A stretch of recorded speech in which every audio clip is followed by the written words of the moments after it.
Welcome to Chat With Me on the Side. Today is a very special episode. I have my biggest fan, my biggest cheerleader, and my biggest supporter, my big little sister, Sheri Skerritt. Yay, Sheri! Thank you. I'm so glad you're here. I'm so glad to be here. It wasn't easy to get my sissy here to do this, but she agreed. She's so sweet and so kind, but she's super shy, like me. You don't believe it either? You're right. So, Sheri came here today to talk about being diagnosed with MS. And MS stands for? Multiple sclerosis. If I could even say it. Multiple sclerosis. Multiple sclerosis. And you were diagnosed how long ago? It was July 2005. July of 2005. Now, our family doesn't just have a gene pool. We have a cesspool of genes. Our father had just passed away from Lou Gehrig's disease at that time. It was 2004 when he passed. That's correct. And then our mother had been diagnosed with Parkinson's, and she has since passed as well, just 2 years ago. Actually, it'll be 3 years in July. I know. So when Sheri was diagnosed with MS, it was like, are you kidding me? And then not long later, I was diagnosed with celiac disease. So, them genes, cesspool. So anyway, what was going on that made you get diagnosed? It was very interesting because I was dumbfounded at how it occurred. I had worked from home for a couple of years, and one day I was in the shower and I felt a little numbness on the bottom of my left foot. I thought I must have gotten bitten by something or stepped on something. I thought something's there, maybe it's causing this, but there was nothing there. The next morning, I felt numbness at the bottom of my other foot. I thought something's going on, and I kind of attributed it to maybe anxiety, or who knew at that time. Within a couple of day period, I was having numbness in my pelvic area, Gosh, that must parts have been of my legs. so scary. I didn't know what was occurring with me. Obviously, when your body does something different than it normally does, you feel out of control, and you don't know what's going to happen. At the time, I had a very supportive boss who encouraged me to go to a doctor. You would think somebody would go to a doctor when having those type of things, but you're so scared, you know, and you being so shy, it must have been like... I was hoping it would go away. Yes. So I went to the emergency room, and within a 4-day period, I was numb from the neck down. At that time, I was in the hospital for a week. They pumped me with steroids, a lot of testing and medical, IV, blood work, all of that. At the time, it was a very scary time because the hospital I was in it seemed as though they were training their staff and training them on me. Oh, you were a pincushion. Yes. And I remember you being in the hospital, but I must have checked out. Like, you guys have to know, like, she's my big sister, meaning she's older than me, but she's my little sister because, one, she's smaller than me, and I've always just felt like I needed to take care of her. So I remember we used to share a bedroom when we were little, and we had twin beds. Do you remember this? No, you're not gonna. I'm gonna. So we had twin beds that were like, I don't know, parallel to each other, but my head would be on one side, hers was on the other. And when she was sick, I would take my pillow and my blanket and I would lay on the floor next to her bed just so I could reach up and hold her hand while she was sick.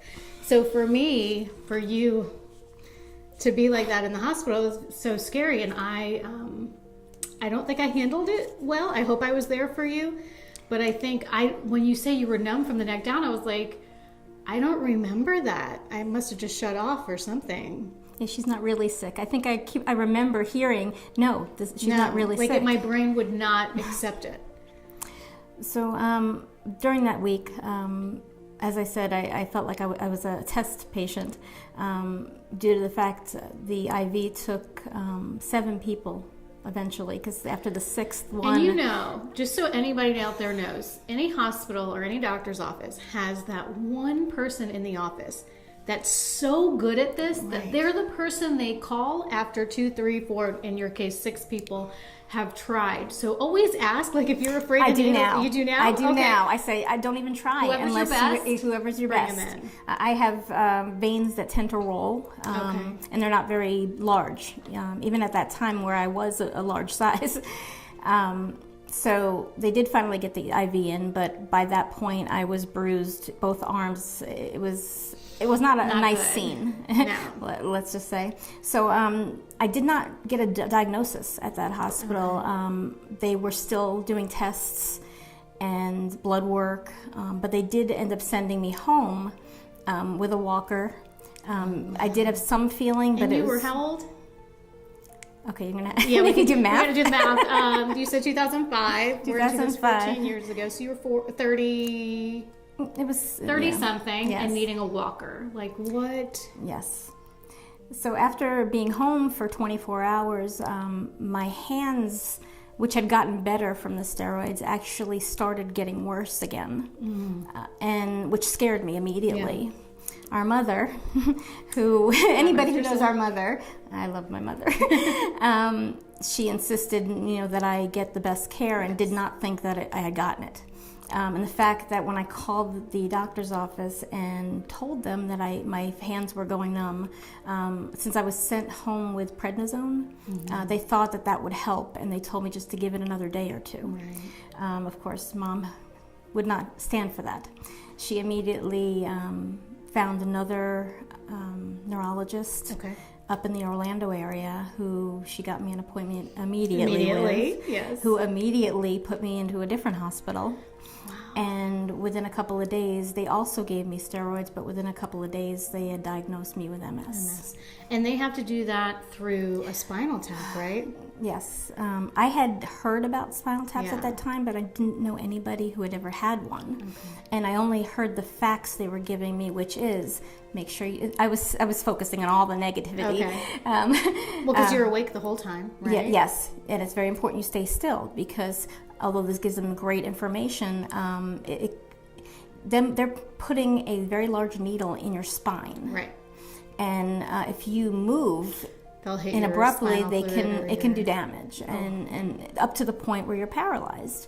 Now that's the chance of that happening is so minute, but at that time I was overwhelmed with all these feelings of I have no control over what's going on in my body. It's deciding what it's doing itself, and how worse can this get before it could possibly get better, if it was going to get better. Right. I had thought, that was it. I was going downhill, and going to, my life was deteriorating at that point. And so it was a very hard time. Honestly, I don't think it was till the end that I knew my family was there, because I was so in my head, with everything. Of course they were there. I know that they were there. And it really wasn't until my boys came to visit me that it really hit me. MS, it's a illness where your body's attacking itself. It's attacking the nerves in your body. So you have a coating over your nerve, and at the moment I can't think of the word, but it does. It's almost like fluids that attack that covering, and if it attacks it enough, it can actually break a hole through it, and So hit whatever the that nerves. nerve's attached to, it's not going to work right. Once it gets through that covering and to the actual nerve, it can kill the nerve. And that's why you see some people who are in wheelchairs, because they no longer have ability to use that nerve is dead. It was very scary at that time, and we were digging. My family was digging. You were digging, trying to determine what caused this. Yes. Although they did ask if I was born in a northern state, because apparently it's predominant coming from that area. Statistically, it's more prevalent in that area. Yes. And then also, you were drinking a ton of a certain kind of drink, which we will not name, but it was filled with aspartame. Correct. And there's a lot of research that says that aspartame is very bad for your body and can cause MS. I was convinced at that time when reviewing, because I did drink so much of that particular drink. So drink. all we're saying is, we're not saying this is the cause. What we're saying is, if you're drinking drinks with aspartame or eating foods with a lot of aspartame, do your research, please, just for yourself. So I did start the injections. It was every other day. I have to tell you, for anybody that needs to take an interferon, some of the one that I started with was very strong. It was, and I could best describe it by saying I was injecting myself with acid. Oh, ow. The pain and the irritation in the area, whether it was my arms, my legs. Additionally, the side effects of the injections are flu-like symptoms. Okay. So for a good year, when I started this first injection type, I felt sick all Right. the time. So daily life was more difficult, but it really was helping It was helping with the symptoms of MS. Well, what the injections are meant to do is to help fight whatever it is that's trying to cause, like almost a blocker to getting at the nerves. Okay. So I think it delays things from happening. There was not a cure. Is not a cure for MS. But they do things to try to fight it, and that was the goal. So I went to my doctor at that time, and I said, "This is too painful." I actually stopped doing it in certain areas because you have to rotate. The irritation of the injection, the rash, it doesn't heal in time to do it again in that area. So you have to rotate. And there was one area they wanted to do back behind my arms, and for any of you who've ever had to stick a needle back, that's a sensitive area. Oh my goodness, I would literally cry before getting the injection. But I want to repeat that I do feel that they helped you with the MS symptoms, but once you went off of them, once you stopped taking the interferon, you had an optical issue. What was that called? Well, actually, I didn't. Before I stopped, I went to the doctor because it was a very strong dose, and I asked if I can go to a different type, maybe try that might work best with me, because there are a variety of injection interferons that you can take. Yeah, so there is, and there was one that was much less, which was better. But right after starting that second type of injection, I thought there was a chance I might be pregnant, and I stopped the injections. Because I had heard that if you did get pregnant and were taking the injections, it could actually bring harm to the fetus. Okay. So and then what happened? I went to the doctor. I said, I don't know what this is going to do to me, but I have to stop because I don't know. So I stopped for 2 months, and when I found out that I was not pregnant, I thought, I'm not taking them. I'm going to stop. I feel good on a daily basis. Yeah, I was like, I don't feel sick like that anymore. But then one day I woke up and I couldn't see out of one of my eyes. And it's not funny, but I have to laugh because of the ridiculousness of it. It really is. Initially it looked like I was looking through a fire, where it's, and I've had ocular migraines before that has caused that, but it started getting much worse, and then it was so fuzzy I could not see at all. So I immediately went to an eye doctor who specialized in neurology, which I thought was interesting that there is one out there. It was very exciting, actually. And he said, well, if you didn't think you had MS, you should know now, because this is what happens. Did you stop taking your medicine? Oopsie boopsie. So, of course, he gave me some medicine for treatment of my eye, and I immediately went back to my neurologist and got back on the injections and said I can never go off of these again. It took about 3 weeks before I could see in my eye again. I now have a permanent dot. For those who have ever gotten floaters, which I also now have, it's like one of those, but it's always in the same specific place. Yes, and so I could see it anytime I want, as long as I look, and it's always there. So like I said, Sheri went on a very healthy journey and did a lot of work. So how are you today? Like, how are you now? It's amazing. Once you decide to focus on yourself, which is a very hard thing for people to do. In fact, it doesn't seem like you're supposed to. It seems like you're doing something wrong. But once you do, it's amazing the change in your life, because I started doing that. I put me first, and I had to, because I wasn't going to be there if I didn't.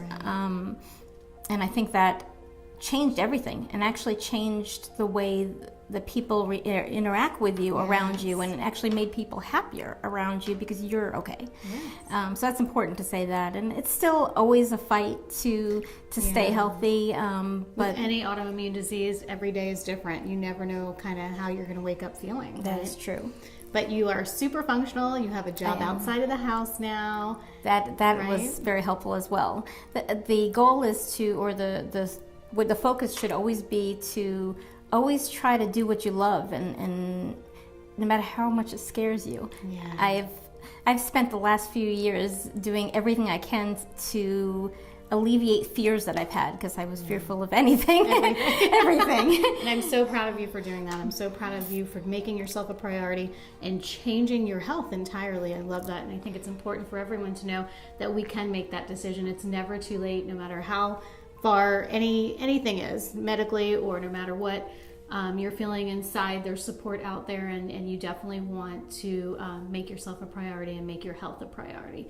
Sheri, I'm so proud of you, and I love you so much, my big little sister, and I'm so glad you're here, and thank you so much. And as always, you guys, you take care of yourselves and make sure you take care of each other.